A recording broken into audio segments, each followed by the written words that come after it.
예레미야애가 2장에서 예레미야 선지자는 말 그대로 경악을 금치 못합니다. 여호와 하나님께서 당신의 친백성을 원수처럼 여기시고 진노하시기 때문입니다. 언약에 신실하신 하나님께서 이스라엘의 영광을 땅으로 집어 던지시기까지 하시기 때문입니다. 이스라엘을 지키시는 그 능력의 오른손을 들어서 오히려 그 이스라엘을 파괴하고 그 백성을 다 죽이시는 불같은 노여움을 쏟으시기 때문입니다. 예레미야 선지자는 이스라엘이 비록 딴 마음을 품었다 할지라도 하나님께서는 친히 약속하신 언약을 기억하셔서 결코 변하지 않으시며 언제나 신실하게 그 백성을 용납하고 용서하시는 분이신데, 그런데 하나님이 이번에 쏟으시는 진노와 노여움은 선지자도 경악하게 할 정도로 철저했던 것입니다. 예레미야 선지자는 이렇게 탄식합니다. 아, 슬프다. 주님께서 어찌 이렇게 진노하셔서 도성 시온의 앞길을 캄캄하게 하셨는가? 어찌하여 이스라엘의 영광을 하늘에서 땅으로 던지셨는가? 진노하신 날에 주님께서 성전조차도 기억하지 않으시다니, 주님께서 노하셔서 야곱의 모든 보금자리를 사정없이 불사르시고 유다의 도성 성체들을 무너뜨려 땅에 엎으시고 나라와 통치자들을 욕보이셨다. 주님께서 타오르는 진노로 이스라엘의 힘을 모두 꺾으시더니 원수 앞에서 이스라엘을 지키시는 오른손을 거두시고 주위의 모든 것을 삼키는 불꽃처럼 야곱을 불사르셨다. 우리가 원수나 되는 것처럼 활을 당기시고 대적이나 되는 것처럼 오른손을 들고 나서시다니, 보기에 건장한 사람을 다 죽이시고 도성 시온의 장막에 불같은 노여움을 쏟으셨다. 주님께서 이스라엘의 원수라도 되신 것처럼 그를 삼키시고 모든 궁을 삼키시고 성체를 부수시어 유다의 도성에 신음과 애통을 더하셨다. 주님께서는 성막을 들에 있는 원두막처럼 부수시고 회막도 그렇게 허무셨다. 주님께서 시온에서 명절과 안식일을 없애셨다. 진노하셔서 왕과 제사장을 멸시하셨다. 주님께서 당신의 제단도 버리시고 당신의 성소도 역겨워하셨다. 궁전 성벽을 원수들의 손에 넘기시니 그들이 주님의 성전에서 마치 잔칫날처럼 함성을 지른다. 주님께서 도성 시온의 성벽을 헐기로 작정하시고 다림줄을 대시고 성벽이 무너질 때까지 손을 떼지 않으셨다. 주님께서 망대와 성벽들을 통곡하게 하시며 한꺼번에 허무시니 성문들이 땅바닥으로 무너져 내렸다. 주님께서 빅장들을 꺾으셨다.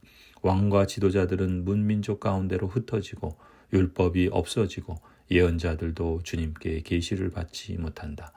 도성 시온의 장로들은 땅에 주저앉아 할 말을 잃고 머리 위에 흙먼지를 뒤집어 쓰고 허리에 굵은 배를 둘렀다.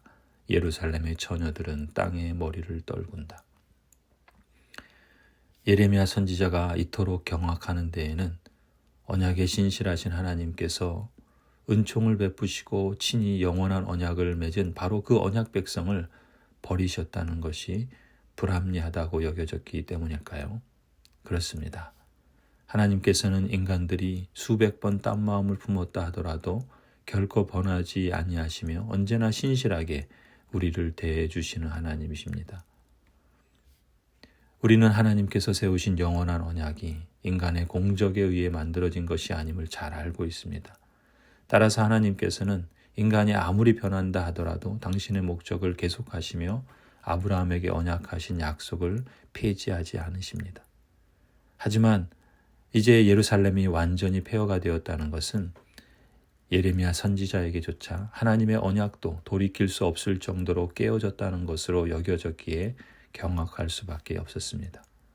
성도 여러분, 여기서 우리가 분명히 해야 할 사실이 있습니다.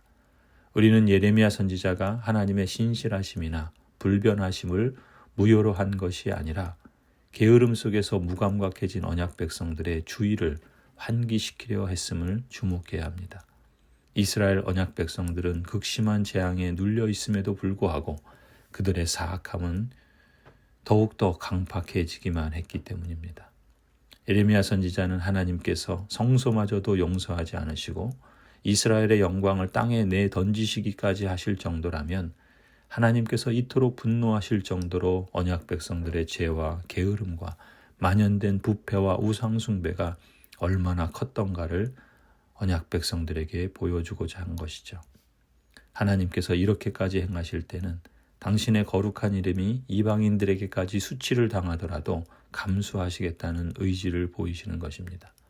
하나님은 이스라엘의 가벼운 죄 때문에 인간적인 화가 나신 것이 아니라 언약 백성의 불경건이 극심하기에 하나님의 진노가 맹렬하면 맹렬할수록 언약 백성들의 죄악은 그만큼 사악하기에 보통 흔한 방법으로는 징벌하실 수 없을 정도라는 점을 암시하고 있는 것이죠.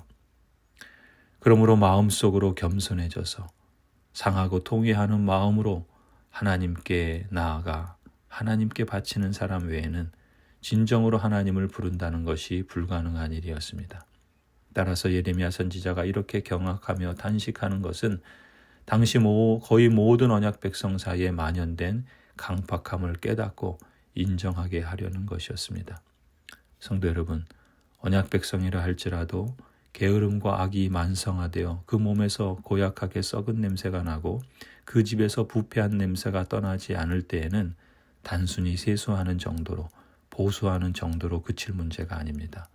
완전히 목욕을 해야 하고 완전히 부수고 재건축을 해야 할 것입니다. 예레미야 선지자처럼 슬프다 어찌하여 연발하는 그런 지경에 이르기 전에 오늘 하나님께서 기회로 주신 시간을 사는 지혜로운 삶을 선택하기를 원합니다. 전능하신 하나님께서는 오늘날 우리에게 옛 믿음의 선배들의 본보기를 보여주었사오니 우리는 이를 통해서 주님께서 택정하신 자들에게로 내리셨던 그 무서운 징벌을 깨달을 수 있게 하여 주옵소서. 그러하오니 우리로 하여금 주님을 경외하게 하시고 우리의 전생애를 주의 깊게 살펴 주님께서 우리를 오늘날까지 얼마나 관대하게 보존해 주셨는지를 생각하게 하여 주옵소서. 또한 겸손하고 진실한 마음으로 주님의 자비를 기다리면서 주님께서 내리시는 징벌을 끈기 있게 참을 수 있도록 도와주옵소서. 또한 주님의 교회가 처해 있는 지금의 비참한 상황에서 일어난 상태로 복구될 때까지 주님의 독생자이신 그리스도를 통해서 주님의 이름이 온 세상에 걸쳐 영광 받으시도록 우리가 노력하게 하여 주옵소서. 아멘.